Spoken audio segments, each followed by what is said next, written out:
Round the cave there was a thick wood of alder, poplar and sweet-smelling cypress trees, wherein all kinds of great birds had built their nests. A vine loaded with grapes was trained and grew luxuriantly about the mouth of the cave. There were also 4 running rills of water in channels cut pretty close together, so as to irrigate the beds of violets and luscious herbage over which they flowed. Even a god could not help being charmed by such a lovely spot.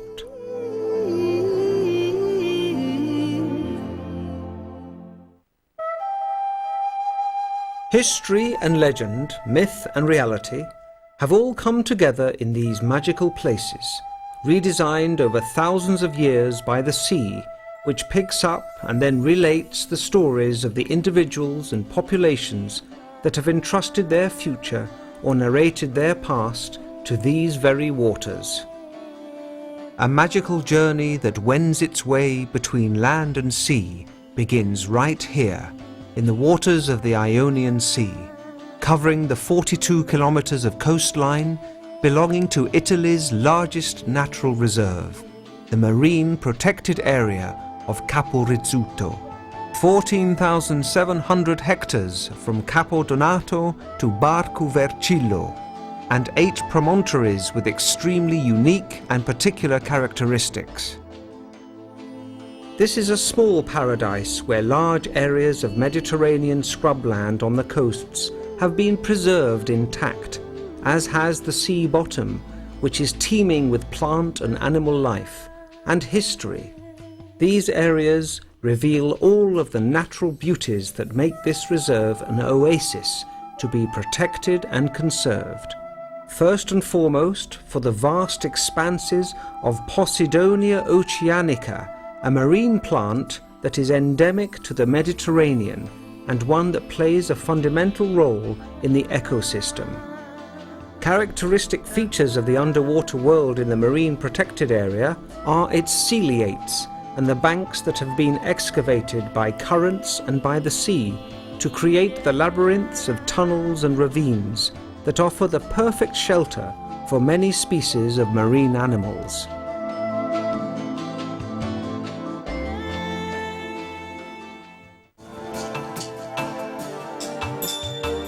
The marine protected area of Capo Rizzuto was established on the 27th of December 1991 with a dual aim of safeguarding a precious strip of the Mediterranean, a unique one from an environmental viewpoint, and to conserve the vast and rich archaeological heritage that can be found on the bottom of the sea.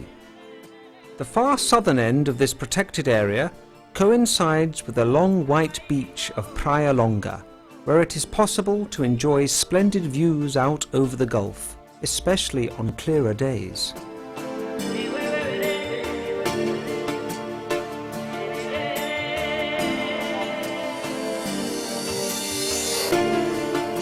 Le Castella is the site that symbolizes the marine protected area, an Aragonese castle, for centuries the silent guardian of this section of the coast, which seems to rise out from the waters. It is actually linked to dry land by a narrow strip that becomes even narrower at high tide. History and legends surround this fortress, the earliest foundations of which, still visible today, were laid 5 centuries before the birth of Christ. On the southern side is the so-called Greek Wall, built with a grid pattern, the splendid remains of a highly fortified late classical Fruerion, put in place to control the southern Chora and the routes for Croton. It was from these walls that the Carthaginians controlled the Romans during the Second Punic War. However, responsibility for the imposing form of the castle that we can still admire today, together with the fact that it was an impregnable fortress, as it showed throughout the lengthy period of the Turkish invasions, lies with the Angevins and then with the Aragonese. The castle seems to cut the cape in two. To the south is the wide red beach, a favourite destination for the thousands of tourists who come to Le Castella every year, while to the north are the imposing Black Cliffs. At Le Castella, the sea holds more surprises in store. Offshore, about half a mile from the fortress and at a depth of just a few meters, it is possible to see the remains of ancient buildings on the so-called Secca Grande, now known as one of the 5 mythical islands that also included Ogygia, the island of the nymph Calypso, who ensnared Ulysses on his journey back to Ithaca.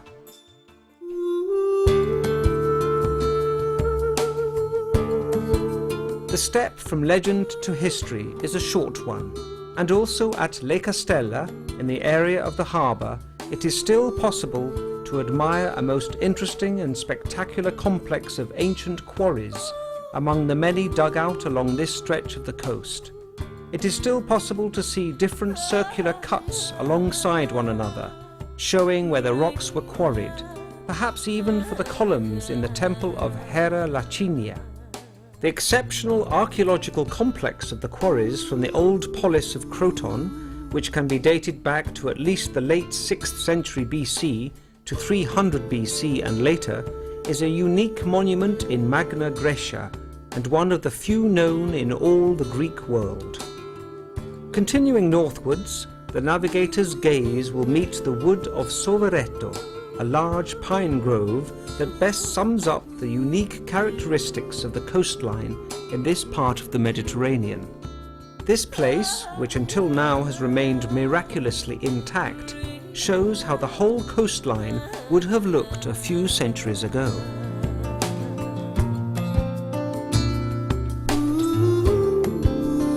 Capo Piccolo is one of the oldest Mycenaean ports in the Italian peninsula.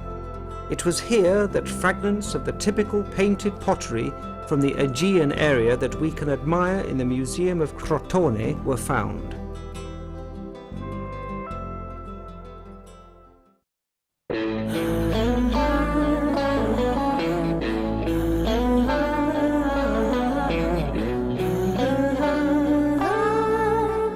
Past Capo Piccolo and proceeding northwards, you will come to another symbolic area of the reserve, the one that gives the marine area its name, Capo Rizzuto.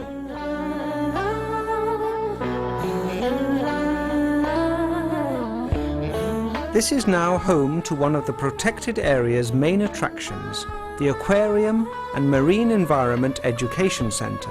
This facility contains 20 tanks to show underwater environments, together with their inhabitants in all their different forms and colours.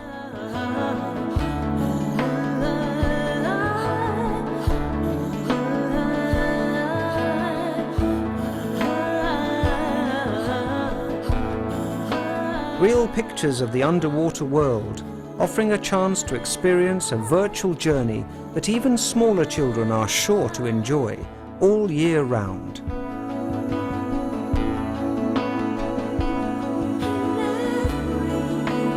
In front of the tanks, where you'll find groupers and sea turtles, octopi and hermit crabs, but also sea urchins and brightly coloured starfish, it is possible to imagine underwater worlds that are just waiting to be discovered, as well as to finally understand how important it is to look after these environments and to keep them intact. Created for the purposes of becoming a hub of exhaustive information and environmental education activities, aimed above all at a younger audience, the aquarium has gone on to become a valid point of reference over the years for rescuing the loggerhead sea turtle, known as Caretta caretta, a protected species that has increasingly chosen this coastal area for its breeding grounds and habitat. All turtles in difficulty, injured by hooks or boat propellers, or suffering from any type of disease, are brought here where they receive veterinary attention and rehabilitation.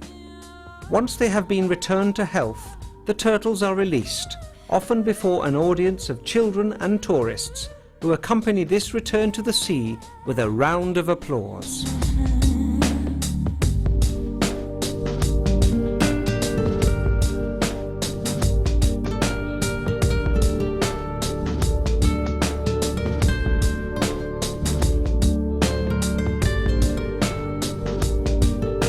Capo Rizzuto is also a very popular tourist destination, with many resorts, bars and restaurants and campsites, all focusing on the specific and at times almost wild nature of the area, and on the constantly crystal clear sea, where it is possible to spend relaxing holidays well into the autumn.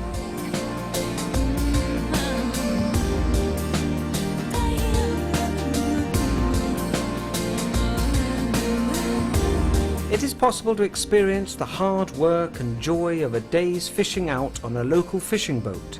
This time-old profession still preserves all of the charm of tradition and adventure.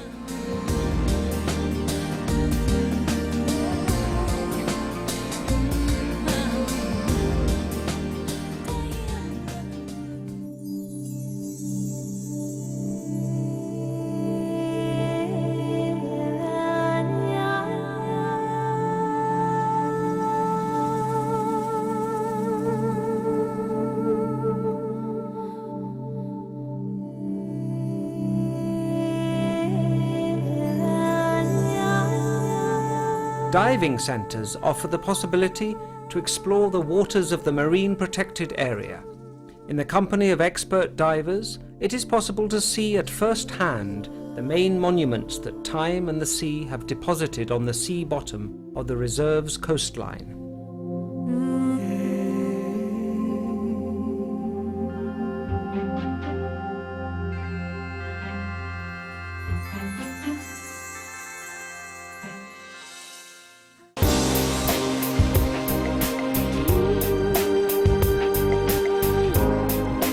In conjunction with local cooperatives, the Capo Rizzuto Marine Protected Area organises excursions where you can admire the splendid beds of the reserve from aboard glass-bottomed boats.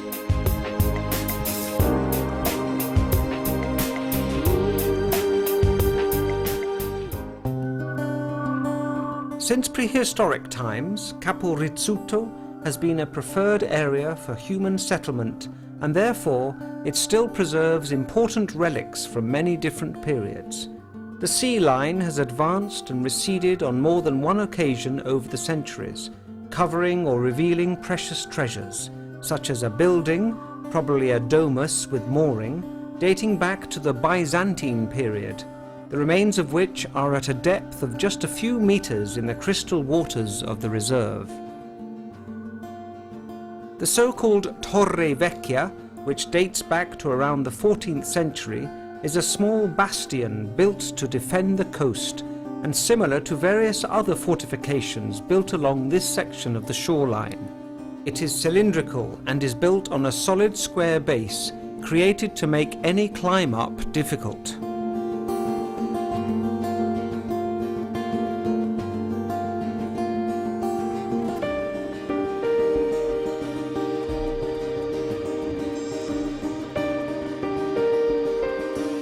Across Capobianco lies the beach of Le Canella, probably one of the most charming spots along the whole coast.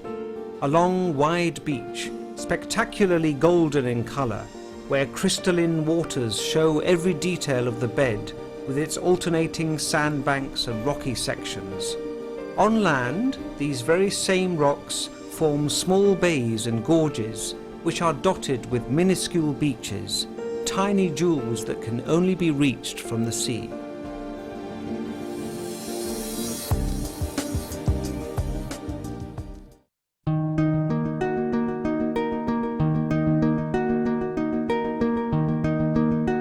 Just a few kilometers further north are the three promontories of Capuccimati, an area inhabited by the Lapijans a long time before it was colonized by the Achaeans.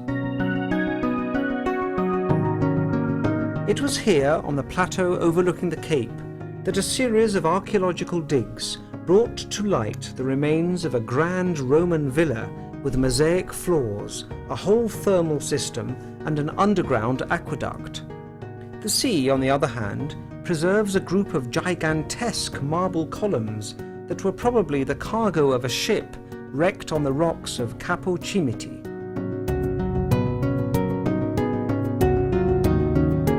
It was here that an anchor stock dedicated to Zeus Meilikios by Crotonian Philos was found.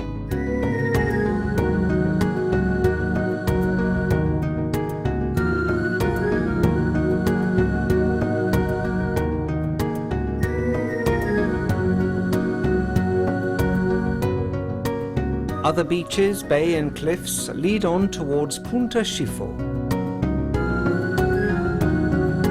It is here that the best example of the coastal defence system, the Schifo Tower, is found. Built in the 16th century on the small promontory of Capo Pellegrino, it is still surrounded by flourishing groups of Mediterranean scrub. Early last century, the waters in front of Capo Pellegrino gave up the remains of a cargo from the period of the Roman Empire.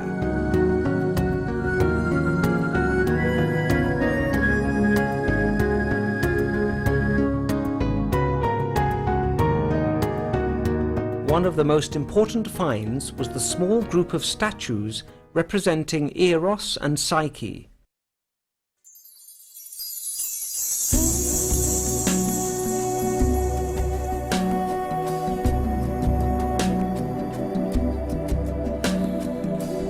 Capo Colonna is the easternmost tip of Calabria, the area closest to Greece.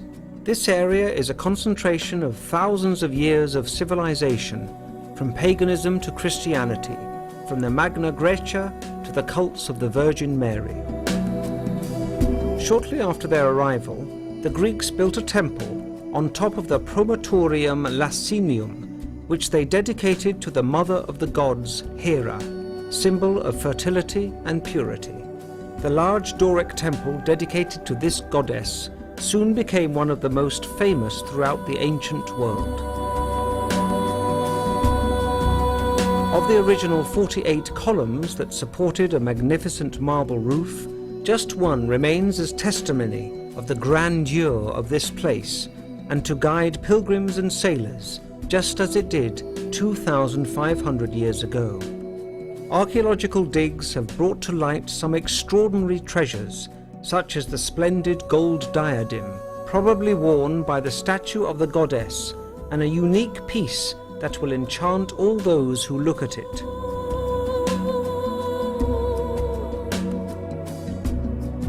Then there is a Nuragic art bronze ship and the pendant from a belt that once belonged to a princess of Enotria. This wonderful treasure is now the main attraction at the National Museum of Crotone, at the same time inviting a visit to the Museum of Capocolonna, created inside the large archaeological park occupying the whole of the Lacinium promontory, a museum containing relics dating back throughout the history of the most famous and revered Greek temple in Italy. The relics have been found on land and at sea, and include the splendid bronze Corinthian helmet dating back to 500 BC, which in its display case is a reminder of the athletic and martial attributes of the Crotonians.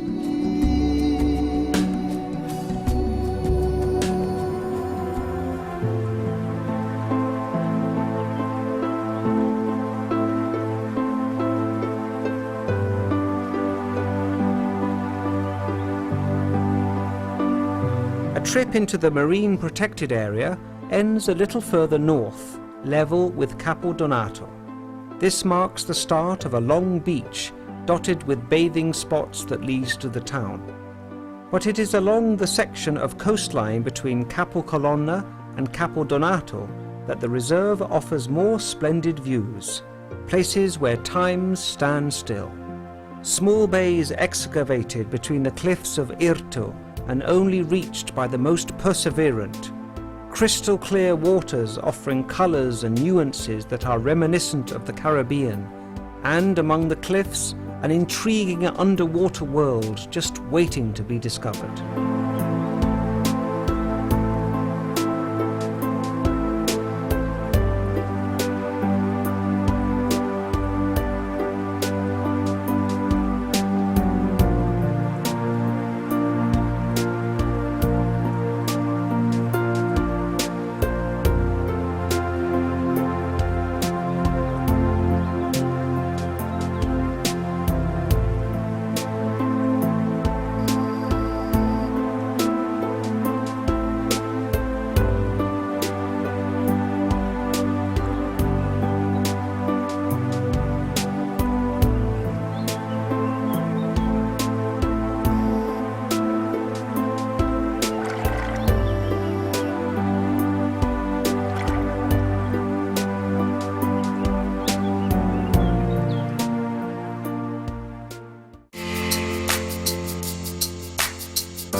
These are the integral reserve zones classified as A zones inside the Capo marine protected area, and these cover the sea areas around Capo Colonna and Capuccimati, and the sea area in front of Capobianco, where there is a stricter regime of safeguards in place.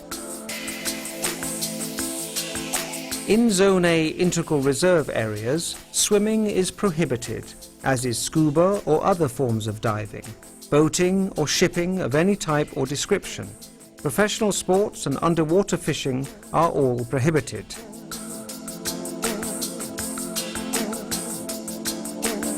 In Zone B, the General Reserve covers the section of sea from Capo Donato to the easternmost part of Barco Vercillo.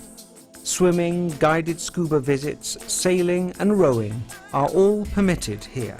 Professional fishing is also possible, although this is regulated by the managing body, and tourist fishing and sport fishing are also allowed. Underwater fishing is prohibited. Finally, there is a Zone C, a partial reserve area covering the remaining section of sea surrounding the marine protected area, where the activities listed for Zone B are also permitted.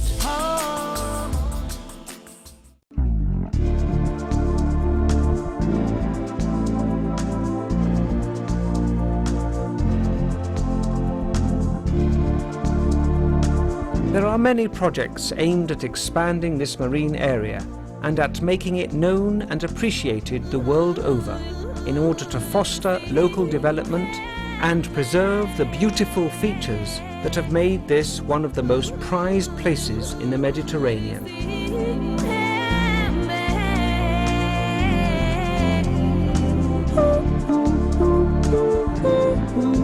A place where, as in Homer's time, the colours, scents and sounds still fill men with gentle wonder.